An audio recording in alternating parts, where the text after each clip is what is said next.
उसको इमिना पुवकम में न मा में बाल समागमो सतंग समागनो हो तुयाव निब्बाण पत्तिया। बुद्ध कहते हैं इमिना पुवकम में न मा में बाल समागमो संतंग समागमो हो तुयाव निब्बाण पत्तिया याव निब्बाण पत्तिया।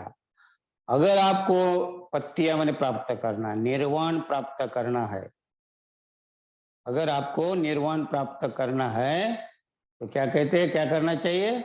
मूर्खों की संगति छोड़ देना चाहिए। इस गाथा में कहते हैं कि मामे बाल समागमो, मामे मने नहीं, बाल मन मूर्ख अज्ञान, समागम मने संगत करना, सत्संग करना। तो अगर आपको निर्वाण प्राप्त करना है तो आपको अज्ञानियों की संगति छोड़ना चाहिए। इमिना पुवकम्मेन, अगर आपको पुण्य कमाना है, इमिना पुण्य माने पुण्य, कम्मेन पुण्य कर्म कमाना है। अगर आपको पुण्य कमाना है, पुण्य कर्म करना है, पुण्य का साठा हमें संग्रहित करना है तो आपको मूर्खों की संगति छोड़ना पड़ेगा। और याव निब्बाण पत्तिया, और आपको निर्वाण प्राप्ति की तरफ जाने का रास्ता खुला हो सकता है। तो इतनी अच्छी ये गाथा, संकल्प गाथा कहती है इसको, संकल्प करना चाहिए हमें। एमिना पुव कम्मेन मामे बाल समागम संतंग समागमो, और क्या कहते संतंग, संतो, संत किसको कहा है? संतंग समागमो हो तु याव निब्बाण पत्तिया, और संतों के साथ में रहना चाहिए। अर्थात संत माने क्या? संत किसको कहा है? संत माने शांत, जो शांत हो गए हैं, जिसने अपने आप को शांत किया है, अर्थात उसको कहते शांत, उपशांत भी कहते। कथं दसी कथं सिलो उपसंतोति उच्चति। बुद्ध को किसी ने पूछा कि शांत पद प्राप्त करने के लिए क्या करना चाहिए, तो बुद्ध को किसी ने पूछा कि भगवान, ये शांति प्राप्त करने के लिए हमें किस कथं दसी कथं सिलो, कैसा सिलवान होना चाहिए, कैसा दर्शन वाला, कैसा ज्ञान वाला होना चाहिए, किस प्रकार का ज्ञान हो चाहिए, किस प्रकार का शील का आचरण करना चाहिए जिससे हम शांति को प्राप्त हो सकते। और बुद्ध कहते वित्त तन्नो पूरा भेदा, वित्त तन्नो पूरा भेदा उब्बमंत मनिस्थितो, उब्बमंतो मनिस्थितो वे मध्य नुपसत्तेय यस्य नथि पुरखतंग। अर्थात बुद्ध कहते हैं कि उसको मैं शांत कहता हूं, बुद्ध कहते हैं उसको मैं शांत कहता है कि जिसकी तन्ना, जिसकी तृष्णा, जिसकी चाहत, इच्छा समाप्त हो गई है, जो तृष्णा से मुक्त हो गया है और जो वर्तमान, भूतकाल और भविष्य काल पर निर्भर नहीं रहता, ऐसा पुरुष शांत होता है। बहुत बड़ी बात कही बुद्ध ने, नहीं क्या? तो ये गाथा ये कहती है कि संतंग समागम हो तो निब्बाण पत्तिया, अगर आपको निर्वाण प्राप्त करना है तो ऐसे संत, ऐसे जो शांत हुए पुरुष के साथ में, ऐसे संत के साथ में आपको सत्संग करना चाहिए, साथ रहना चाहिए। इमिना पुव कम्मेन, पुण्य कर्म करना है। तो हमें पुण्य कर्म करने के लिए उसके पहले क्या कहते हैं? और बुद्ध धम्म को, बुद्ध को, धम्म को और संघ को शरण जाना चाहिए। और जब तक हम बुद्ध, धम्म, संघ को, त्रिरत्न को शरण नहीं जाते, तब तक हमारी श्रद्धा परिपूर्ण की ओर नहीं जा सकती। तो बुद्ध क्या है, धम्म क्या है और संघ क्या है, ये हमें समझना चाहिए। और जब तक हमें ये संघ, बुद्ध धम्म संघ समझ में नहीं आता, तो हम जो पूजा करते हैं या हम जो बुद्ध की जय जयकार करते हैं, धर्म की जय जयकार करते हैं, संघ की जय जयकार करते हैं, ये खाली दिखावा होता है। क्योंकि अगर हमें स्पष्टता नहीं है तो हम भलाई कितने फूल चढ़ाए, कितने फूल अर्पण किए, अगरबत्ती अर्पण किए, मोमबत्ती अर्पण किए, लेकिन अगर हमें बुद्ध ही स्पष्ट नहीं, अन्य देवी देवता के समान अगर, अन्य ईश्वर के समान अगर हम बुद्ध को समझे, तो हमारी पूजा व्यर्थ हो जाती है। दो प्रकार के लोग हैं, ऐसे तो चार प्रकार के लोग हैं, लेकिन दो प्रकार की गलत फहमियां पाले हुए लोग हैं। एक प्रकार के वो है शिक्षित लोग, कि उन्हें ऐसा लगता है कि बुद्ध कुछ भी नहीं है, बुद्ध कुछ भी नहीं है, बुद्ध के पास जाने के पास कुछ भी नहीं मिलता है। हाँ, अन्य ईश्वर के पास, देव देवता के पास जाकर हमें कुछ तो भी वहां से हमें चमत्कारिक है, कुछ चमत्कार मिलता है, लेकिन बुद्ध के पास ऐसा कुछ नहीं मिलता है, उसकी पूजा क्यों करे? ऐसे लोग हैं। और दूसरी गलतफहमी यह है कि बुद्ध को भी ईश्वर समझते हैं, पढ़े लिखे लोग की बात कर रहा हूं मैं। दूसरे ऐसे लोग हैं कि बुद्ध को भी अन्य ईश्वर देवी देवता के समान ईश्वर समझते हैं और उनकी पूजा करते हैं। ये दोनों अतिया है, दोनों शोर है, ये ना वो पहला भी शोर और ना ये भी, ये दोनों गलत है। कि बुद्ध क्या है, तो उसकी स्पष्टता जब तक हम नहीं समझ सकते, तब तक हम शरण, कितना भी हम फूल या कुछ भी अर्पण किए तो भी कोई फर्क नहीं पड़ेगा, क्योंकि दोनों गलत फहमी से शिकार होते हैं। तो हमें दोनों शोर से बाहर जाना पड़ेगा और बुद्ध क्या है समझना पड़ेगा। और बुद्ध समझने के लिए फिर क्या कहते हैं? इमाय धम्मानुधम्म पटिपत्ते या बुद्धं पूजेमी, धम्मं पूजेमी, संगं पूजेमी, अद्धा इमाय पट्टिपत्ते जाति जरा मरणमा परिमुनित स्वामी। क्या कहते हैं? अद्धा इमा, अद्धा माने श्रद्धा, श्रद्धा जब हमारी तीनों त्रिरत्नों के ऊपर जब प्रकट हो जाती है, और कब हो जाती है? जब हम जाति, जरा और मरण को समझेंगे। ये तीन बातें समझना जरूरी है। जाति, जरा, मरण, ये तीन बातें जब तक हमें समझ नहीं आएगी, श्रद्धा कैसे बैठेगी? तो जन्म होता है और मरते हैं, तो सबको मालूम है, हमको भी मालूम है, आप भी जानते, सब भी जानते कि मरना है एक दिन। और इसलिए बुद्ध कहते हैं, बुद्ध कहते हैं कि जाति माने क्या ये समझना चाहिए, जरा माने क्या ये समझना चाहिए, और मरण माने क्या ये समझना चाहिए। और इसकी जब तक हमें कल्पना, इसको स्पष्टता नहीं है, कल्पना में नहीं, स्पष्टता आनी चाहिए। स्पष्टता जब तक नहीं होती, जाति, जरा, मरण, तब तक हम कैसे श्रद्धा बढ़ेगी? और इसलिए ये जब समझ में आ जाए, तब हम निर्वाण प्राप्ति की तरफ जाते हैं। हमें निर्वाण प्राप्ति की तरफ जाने के लिए जाति समझना जरूरी है। तो बुद्ध कहते हैं कि जाति क्या है? तो बुद्ध तो कहते हैं जन्म ही दुख है। जाति माने जन्म, जाति माने ये जातियां नहीं, ये जो जाति बनाई है 7,600 कितना बोलते, 7,643 या कितने तो जाति है, ये जातियां नहीं है। जाति का अर्थ होता है जन्म होना, निर्माण होना, उत्पन्न होना। तो जन्म होना माने क्या? तो हर चीज जन्म लेती है, हर चीज उत्पन्न होती है। बुद्ध कहते हैं संसार की हर, कई मनुष्य का जन्म नहीं, प्रत्येक वस्तु जो निर्माण होती है वो कैसे निर्माण होती है ये समझना जरूरी है। तो बुद्ध कहते हैं जाति को समझना है। और वो अश्वजित एक बार रास्ते से जा रहे थे, भिक्षाटन कर रहे थे, और सारिपुत्र ने उसको देखा, तो उसका जो स्वर्ण स्वर्ण काया देखकर और उनकी चाल देखकर, उनका हाव भाव देखकर उन्हें लगा कि ये जरूर कुछ ना कुछ इसको सत्य मिला है। क्यों नहीं इसका हमें उनके पास जाकर उनको पूछना चाहिए। उनकी सारी प्रक्रिया होने के बाद में, शांत बैठने के बाद में, सब होने के बाद में उनको पूछता है कि मित्र, आपको आपकी कांति बड़ी सुंदर है, स्वर्ण काया है, आपके हाथी जैसी चाल है, आपका बोलना बड़ा कोकिला के समान है, आपका हर हर कृति आपकी बहुत ही लाजवाब है। तो ऐसा आपने ये क्या सत्य पाया, कहाँ से पाया?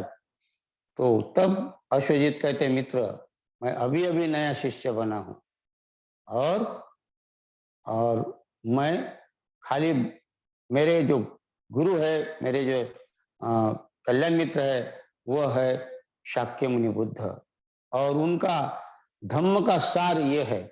बाकी मुझे इतना ही मालूम है, ज्यादा कुछ नहीं जानता। तो धम्म का सार क्या है? तो उन्होंने कहते हैं कि ये धम्मा हेतु पब्बवा तेसंग हेतु तथागत आह, तेसंच यो निरोधो एवं वादी महाश्रमणो। महाश्रमण गौतम का यही सार है धम्म का। कौन सा? ये धम्म हेतु, हेतु माने कारण, धम्म माने वस्तु। जो जो भी वस्तु निर्माण होती है, ये कारण निर्माण होती है, कारण सहित निर्माण होती है। अर्थात जिसका भी जन्म होता है वो बिना कारण नहीं होता है, कारण से निर्माण होता है। और क्या कहते हैं? हेतु तेसंग हेतु तथागत। बुद्ध कहते हैं कि जो जो भी वस्तु निर्माण होती है, जन्म लेती है, वो कारण सहित लेती है, ये तथागत कहते हैं। और तथागत क्या कहते हैं? कि जो भी वस्तु निर्माण होती है वो नष्ट होती है, और वो भी कारण सहित नष्ट होती। बिना कारण कोई भी चीज नष्ट नहीं होती और कोई भी चीज निर्माण नहीं होती। और ये महाश्रमण गौतम का धम्म का सार है। इस प्रकार सारिपुत्र को बताया उन्होंने। तो कहने का मतलब जाति, जाति मतलब जो जन्म होता है, उत्पन्न होता है, निर्माण होता है, ये कारण होता है, कुछ ना कुछ उसका कारण होता है, हेतु होता है, तब वो हमें समझ में आता है कि इसका जन्म हुआ है। इस प्रकार ये तत्व देखने के लिए ऊपर ही ऐसा लगता है, लेकिन जाति अर्थात ये जन्म अगर होता है तो ये दुखमय है। बुद्ध कहते हैं ना, सत्य है ये जन्म होना, जो भी जन्म होता है उसका दुख उनके साथ में लगा हुआ है। और इसलिए कहते हैं कि कतमंच भिक्कवे दुखं अरियं सच्चं, इदम खोपन भिक्कवे दुखं अरियं सच्चं। क्या है दुख? बुद्ध कहते हैं कि वृक्षो, क्या है दुख? आर्य सत्य, और ये सत्य, आर्य सत्य श्रेष्ठ सत्य है। तो बुद्ध कहते हैं इदम खोपन भिक्कवे, सुनो भिक्खु, दुख का कारण क्या है? दुख आर्य सत्य। ये दुख आर्य सत्य, और उसका दुख आर्य सत्य में क्या क्या दुख है? कहते हैं कि जाति भी दुखा, जरा भी दुखा, व्याधि भी दुखा, मरणम की दुखम। जाति भी दुखा, जरा भी दुखा, व्याधि भी दुखा, मरणम भी दुखम। अर्थात ये सारा जन्म जिसका होता है, वो जन्म भी हुआ तो वो भी दुखमय है। तो ये जो जन्म होता है इसको हमें समझना चाहिए कि जन्म कैसा होता है, और हमें पता नहीं चलता, और हम ईश्वर के पीछे पड़ते हैं, ईश्वर देवी देवता के पीछे पड़ते कि भगवान ने मुझे बनाया, इसने बनाया, उसने बनाया। बड़े गलत फहमी है। कुछ कुछ तो लोग ऐसे भी है कि बुद्ध को भी नकार देते हैं, बुद्ध को नकार देते हैं। क्या कहते हैं कि बुद्ध नहीं, वो श्रवण गौतम है, उनको बुद्ध भी नहीं है, वो श्रवण गौतम है, उसने अपना विचार रखा है। लेकिन जैसे जैसे आप जानते हैं कि बुद्ध क्या है, बुद्ध को जो ऐसे ऐसे कुछ लोग अज्ञानी लोग हैं, क्या कहते हैं कि बुद्ध नहीं है, वो श्रवण गौतम है, सिद्धार्थ गौतम है, उन्होंने अपने विचार रखे। अब क्या बताएंगे इसको? बाबा साहब को भी नकारते बहुत से लोग, दूसरे लोग तो नकारते होंगे अन्य धर्मीय, लेकिन इस धर्म में रहने वाले भी लोग नकार लेते बाबा साहब। बाबा साहब और बुद्ध के बारे में कुछ लोग ऐसे हैं कि उनको भी नकारते हैं। जैसा कि बुद्ध अपने शिष्यों को कहते हैं, पतझड़ के समय बहुत सारे ढेर लगे रहते पत्तों के, जो सूखे पत्ते जो शिशिर ऋतु आता है उसमें, और सब पत्ते के ढेर लगे रहते। उस पत्ते के ढेर से कुछ मुट्ठी भर पत्ते अपने हाथ में लेते बुद्ध और कहते शिष्यों को कि ये देखो, ये जो मेरे मुट्ठी में पत्ता है ना, ऐसा समझो कि इतना ही मैं तुम्हें बता रहा हूँ, ढेर सारा पड़ा है, इतना इतना ज्ञान पड़ा है, लेकिन जो काम का है इतना ही हम मैं आपके सामने रख रहा हूं। अर्थात बुद्ध ने जो बातें हमें, कुछ बातें नहीं बताई और कुछ जो बातें बताई जो हमारे हमारे उपयोगी की है, हमें जो हमारा साक्षात्कार करने लायक जो है, जितना हम झेल सकते हैं उतना ही हमें दिया है बुद्ध ने। इसका मतलब यह नहीं समझना चाहिए कि बुद्ध को इतना ही मालूम था, लेकिन हम नादान लोग, हम बुद्ध को बुद्ध नहीं कहते। हाँ, बाबा साहब की वही बात है। बाबा साहब बोधिसत्व है और बोधिसत्व ऐसी गलती नहीं करते कभी भी। तो बोधिसत्व भी जो देना चाहिए उतना ही देते हैं लोगों को। क्या देना चाहिए, कितना देना चाहिए, वो भी ढेर सारे पत्तों में से मुट्ठी भर पत्ते निकालकर वो आपके सामने रखते हैं। उनके पास भी ढेर रहता है इतना, बोधिसत्व के पास। बोधिसत्व भी कम नहीं होते हैं, लेकिन हम ऐसे महापुरुषों को भी उंगली उठाते हैं। हम भूल जाते हैं कि महापुरुष है करके। क्या कहते हैं हम कि रात के बाद दिन और दिन के बाद रात आती है, बस यही सिलसिला होता है। रात के बाद दिन और दिन के बाद रात होती है, बस यही सिलसिला होता है। और महापुरुषों के आने से हम सबका भला होता है। जब भी महापुरुषों की जयंती आती है, जब जब भी महापुरुषों की जयंती आती है, तो ये सारा भारत ही नहीं तो सारा विश्व नीला ही नीला होता है। महापुरुष को समझना इतना आसान नहीं है। तो इसलिए बुद्ध कहते हैं कि जाति को पहले समझना पड़ेगा, हमें समझना पड़ेगा ये कैसी, कहां से निर्माण होती है और क्यों निर्माण होती है, इसका कारण क्या है।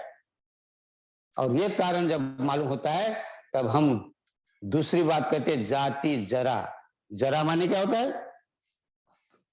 जरा माने बहुत से लोगों को गलत फहमी है कि, और गलत फहमियां नहीं, वो उतना बताया गया है।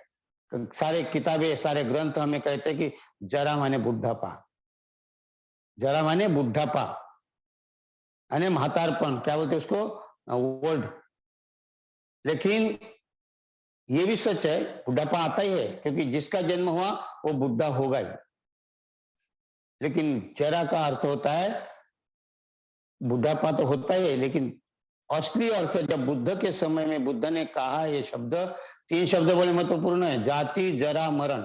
बुद्ध धर्म का सारा खेल इन 3 शब्दों पर है, जाति जरा और मरण। और इसको जो समझ गया वही श्रद्धा उनकी बुद्ध के प्रति, धम्म के प्रति, संघ के प्रति होती है, और वही पुण्य कर्म करना शुरू करता है। इमिना पुओ कम्मेन माँ में बाल समागम। अगर आपको पुण्य कमाना है तो इन बुद्ध धम्म संघ की जो शिक्षा है, जाति जरा मरण, इसको समझना पड़ेगा, इसको जानना पड़ेगा। तो इसीलिए जाति के बाद में जो आता है जरा, तो जरा का अर्थ होता है विकृत होना, विकृत होना। जरा माने क्या है? विकृत होना। बुढ़ापा तो आएगा ना, विकृत होता है। जैसा ही जन्म होता है तो उसके ऊपर विकृत का क्या लगा, आरोप लगा है। हर वस्तु जो भी निर्माण होती है वह जरा अर्थात विकृत होना शुरू हो जाती है। और ये विकृत जो है, इसके अंदर अनित्यता छुपी हुई है। क्योंकि ये जो सिद्धांत है जरा विकृत होना, जैसा जन्म हुआ विकृत होते होते होते होते होते वो बड़ा हो जाता है। बड़ा होने के बाद भाई बुढ़ा हो जाता है, और बुढ़ा होने के बाद में फिर मरण गति की तरफ जाता है। तो जरा का अर्थ विकृत होना। तो बुद्ध कहते हैं कि जो भी जन्म होता है, जिसका भी जो भी निर्माण होता है, जन्म होता है, वो विकृतों का आरोप उसके ऊपर लगा है। वो उससे बाहर नहीं, छूट नहीं सकता उससे। तो इसीलिए जरा माने विकृत होना। जैसे उदाहरण के लिए हम कोई बालक पैदा हो गया, जन्म हो गया, वो धीरे धीरे धीरे धीरे उसमें विकृति आना शुरू होता है, बड़ा होना शुरू होता है। फिर वो हमें एक समय ऐसा आता है कि वो 50-60 वर्ष का होता है, तो हमें उनके शरीर पर झुर्रियां आना दिखाई देती है, तो हम कहते हैं कि बुढ़ा हो गया, अब इसकी उम्र ढल गई, अब ये उनका उम्र का मतलब आखिरी समय आ गया, इस समय हम कहते हैं। लेकिन ये उस समय नहीं आ रहता है, वो तो जिस दिन से जन्म हुआ उस दिन से विकृत होना चालू, बुढ़ा होना चालू हो गया। अर्थात जरा का अर्थ विकृत होना, और ये हमें समझना है। और इसलिए जाति के बाद में जरा जब हम समझे कि विकृत होते हैं, तो हमें समझ में आता, जब हम विकृत होते हैं तो हमें क्या करना है, जब हम विकृत होंगे तो फिर क्या करना है, और तब हम क्या कहते हैं, योनिसो संस्कार की तरफ मुड़ते हैं, योनिसो मनस्कार की तरफ उड़ते हैं, और फिर हम धीरे धीरे धीरे धीरे हम अपना विकास करना शुरू करते हैं। तो ये जरा दो प्रकार की, विकृति दो प्रकार की। एक पहला प्रकार है शरीर की विकृति होती है, शरीर विकृत होते जाता है, धीरे धीरे धीरे धीरे धीरे विकृत होकर एक समय ऐसा आता है बुढ़ापन, उसके बाद में वो नष्ट होता है, वो कहते हैं हम लोग ने मर जाता है कहते हैं। तो ये जो जरा है ये शारीरिक जरा हो। दूसरा विकृति का प्रकार है मानसिक विकृता, विकृति मानसिक। जिस प्रकार शारीरिक विकृति होती है वैसा मानसिक मन भी विकृत होते जाता है। शुरू में तो बच्चा रहता तो उनको समझ भी नहीं आता, उसको अगर द्वेष भी आ गया, गुस्सा भी आ गया, तो भी वो उसको नहीं समझ सकता है। लेकिन जैसा जैसा बड़ा होता है उसके ऊपर संस्कार अर्थात विकृति निर्माण हो जाती है, क्या है बुरा, क्या है अच्छा, ये मामा है, ये चाचा है, ये माँ है, ये पिता है, ये भाई है, ये दुश्मन है, ये ब्राह्मण है, ये शूद्र है, ये विकृति हमने डालना शुरू कर दिया उनके ऊपर, और इतना विकृत होता है कि फिर वो उसके बाहर ही नहीं निकलता है, और ये खतरनाक विकृति है। इसको बुद्ध ने कहा जरा। ये जो मानसिक है ये इतनी घट्ट बैठ जाती है हमारे मन में, छा जाती है। शुरू में तो हमें अच्छा लगता है, लेकिन धीरे धीरे हम उसमें भेद करना शुरू कर देते कि ये छोटा है, ये बड़ा है, ये काला है, ये गोरा है, ये ऊंचा है, ये नीचे है, ये गरीब है, ये अमीर है, हाँ, ये अच्छा ऑफिसर है, ये चपरासी है, हाँ, ये शूद्र है। इस प्रकार की विकृति करते करते हम अपना जो देश अर्थात क्रोध, ये विकृति हमारे अंदर आ जाती है, हमारे अंदर लालच, हमारे अंदर लोभ, ये विकृति निर्माण होती है, और अज्ञान से तो हम भरे जाते हैं। इस प्रकार राग, द्वेष और मोह, ये तीनों से हम विकृत हो जाते हैं, इसके घेरे में फंस जाते हैं, और फिर निकलना मुश्किल होता है, नामुमकिन हो जाता है। और इसलिए जरा बड़ी खतरनाक है, इसको समझना है। बुद्ध ने ऐसा ही नहीं कहा कि जाति जरा मरण जाति जरा मरण, ये तीन बातें जो है, ये जो कोई समझता है तो वही अपना विकास कर सकता है, क्योंकि उसको बुद्ध समझ में आ जाते हैं कि बुद्ध क्या कहना चाहते हैं। और इसलिए मानसिक विकृति ये हमें अधोगति की तरफ ले जाती है। फिर जाति के बाद में विकृति अपना जरा, और जरा के बाद में मरण। और यहां भी गलत फहमियां, मरण, मरण का अर्थ नष्ट होना कहते हैं। आदमी मर गया, ये मर गया, वो मर गया। तो मरण का भी अर्थ बुद्ध ने क्या कहा है? मरण का अर्थ होता है रूपांतरित होना। कोई नहीं मरता, अगर सच्चाई देखा जाए तो कोई भी नहीं मरता, और ये सत्य हमें समझना पड़ेगा। मरण का अर्थ होता है रूपांतरित होना, विलीन होना। जैसे कि उदाहरण के लिए हम धीरे धीरे धीरे धीरे जन्म हुआ, कारण से जन्म हुआ, और कारण से स्थिति निर्माण होती गई, परिस्थिति निर्माण होती गई, और परिस्थिति स्थिति के ऊपर चलते चलते विकृत होते होते एक समय ऐसा आता है कि हम रूपांतरित होते हैं।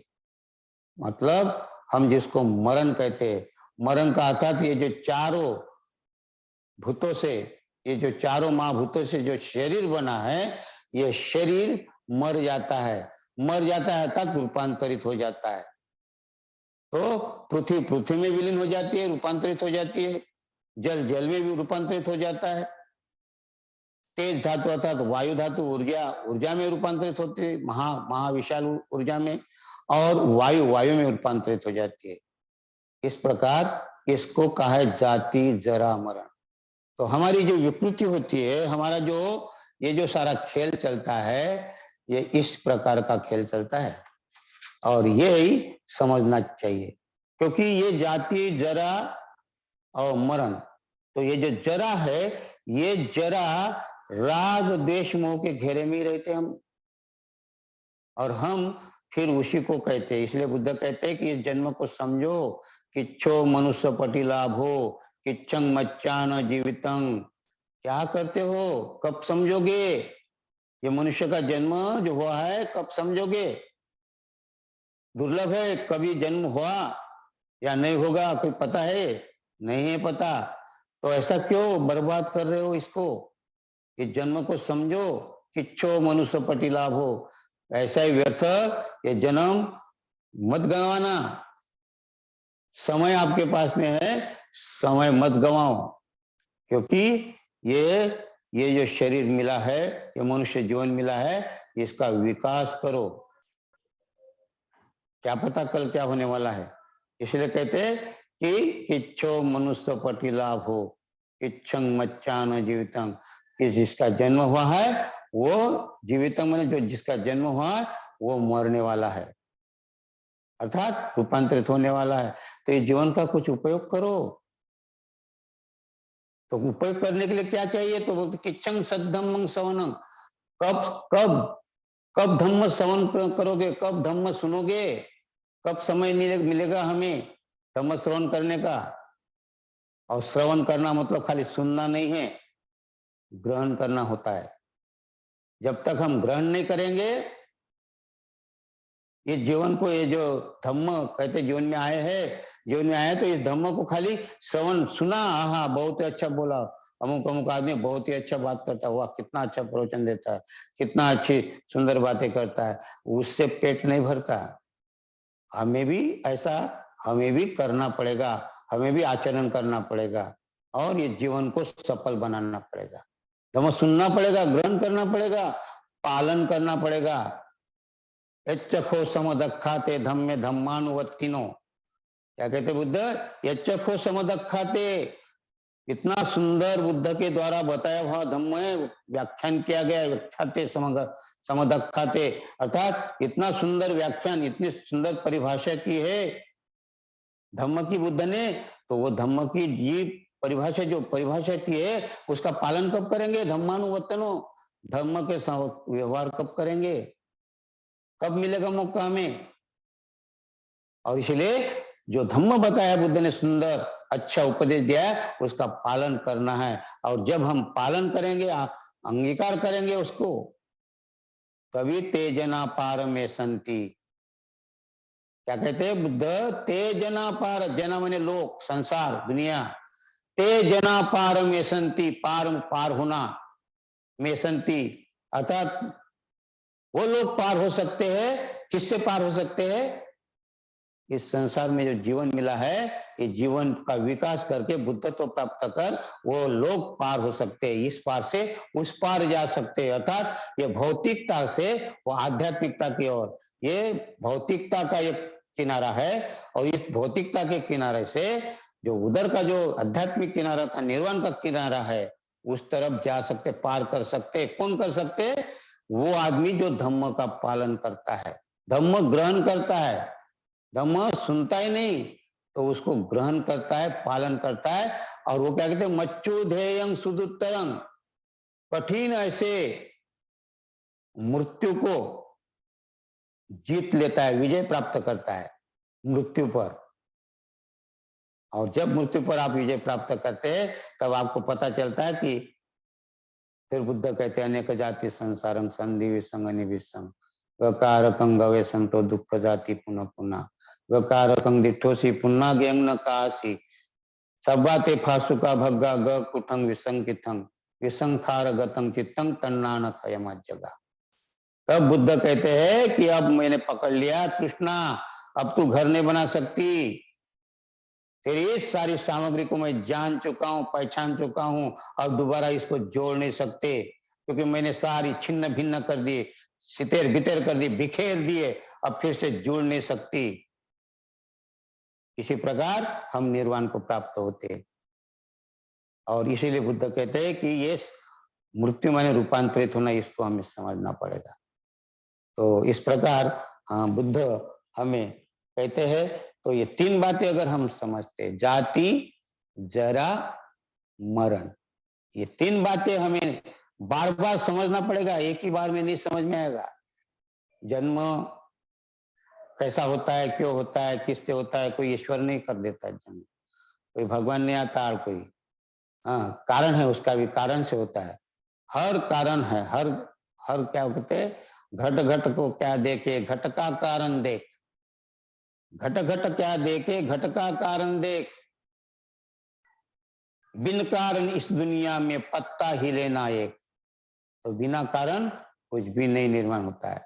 तो ये पहला जाति और विकृत होता है, और विकृति हम जन्म होने के बाद इसको न समझने के कारण फिर बार बार हम बार बार जन्म लेना पड़ता है, और बार बार हम वही दुख भुगते रहते हैं। जैसे बुद्ध कहते हैं अनेक जाति संसार। तो इसको जिस दिन समझ में आते हैं तो हम छिन्न भिन्न कर सकते हैं, हमारी फिर कभी मृत्यु नहीं हो सकती। सुदुत्तरंग मतलब कठिन, ऐसे जिसका कोई उत्तर नहीं, ऐसे कठिन से कठिन मृत्यु को भी हम जीत सकते, विजय प्राप्त कर सकते, और फिर उसी का नाम है बुद्धत्व प्राप्त करना। और इसके लिए हमें पुण्य काम करना, इमी ना पुण्य, अगर आप पुण्य कर्म करते हैं तो आप मूर्खों की, अज्ञान लोगों की संग में नहीं रहना, उनकी संगति छोड़ देना है। लेकिन हम मूर्ख किसको कहेंगे, अज्ञान किसको कहेंगे, ये भी बहुत बड़ी बात है। तो ये बात है कि हम जिस घर में रहते हैं, अगर हमें समझ में आई, घर में 10 लोग रहते हैं, 10 लोग में हमें समझ में आई, 9 लोगों में समझ में आती, तो उन 9 लोगों का समर्थन करते हम घर में रहने के बाद, क्योंकि 9 लोग आपकी बात नहीं मानेंगे, आपको समझ में आ गया। आप कहेंगे कि त्योहार नहीं मनाना कोई, और वो बोलेंगे वाह कैसे नहीं मनाएंगे, त्योहार नहीं मनाएंगे हम, बच्चे हैं घर, उनको खाने के लिए चाहिए, हम बाकी लोगों के त्योहार देखते तो क्या मुंह देखेंगे क्या, तो हम उसके साथ बैठ जाते। इसको कहते हैं कि मूर्खों के संगत में रहना। अगर आप उसमें 10 में से 9 लोग अगर भले ही आपकी बात नहीं मानते, लेकिन आप अगर सही है अपनी जगह में, आप उनका समर्थन नहीं करते, तो वो है मूर्ख के संगत में नहीं रहना। इसका मतलब छोड़ना नहीं उनको, अपना अपना बताना है, लेकिन हम अक्सर हम समर्थन करते, हमें मालूम होने के बाद भी हम समर्थन करते, और ये बड़ी बात है। और इसीलिए बुद्ध कहते हैं कि बाल समागम, माँ में माने नहीं, ऐसे अज्ञानियों के साथ नहीं देना, ऐसे अज्ञानियों का समर्थन नहीं करना। हमें अगर समझ में आया तो हमें कोशिश करना है कि हम इस पे समझ कर रहेंगे, तो एक दिन उनमें से 9 में से 1 आएगा, 2 आएगा, 3 आएगा, इस प्रकार आते रहेगा। तो ये है मतलब मूर्खों की संगत में नहीं रहना। तो पुण्य कर्म अगर आपको कमाना है तो ऐसे अज्ञानियों का सहवास में या उनका समर्थन नहीं करना चाहिए। तो फिर क्या कहते हैं, संतंग समागमो, सत्संग करिए। सत्संग का अर्थ क्या है, सत्संग का अर्थ रहना नहीं होता है। ये भी सत्संग शब्द बड़ा अपभ्रंश कर दिया है। सत्संग का अर्थ उस संतों के साथ में, वो जो शांत हो गया है, जिसने धम्म को जान लिया है, उसका उसको समझ आ गई है, ऐसे कल्याण मित्र के साथ में हम रहना है। और उनका जो जो वो कहते हैं, जो हमें कोई तकलीफ होती है, वो हम उनको बताएंगे, आदान प्रदान करते हैं, और वो हमें आध्यात्मिकता के तौर और ले जाता है। उसको सत्संग कहा गया है। उनके साथ रहने से सत्संग नहीं होता। आवाज आवाज चली गई, माइक बंद हो गया सर। अगर आपको निर्वाण प्राप्त करना है तो मैंने आपके सामने रखने की कोशिश की। बहुत बहुत धन्यवाद आपका। आपने सुना, आपके अंतर्मन को प्रणाम करता हूँ और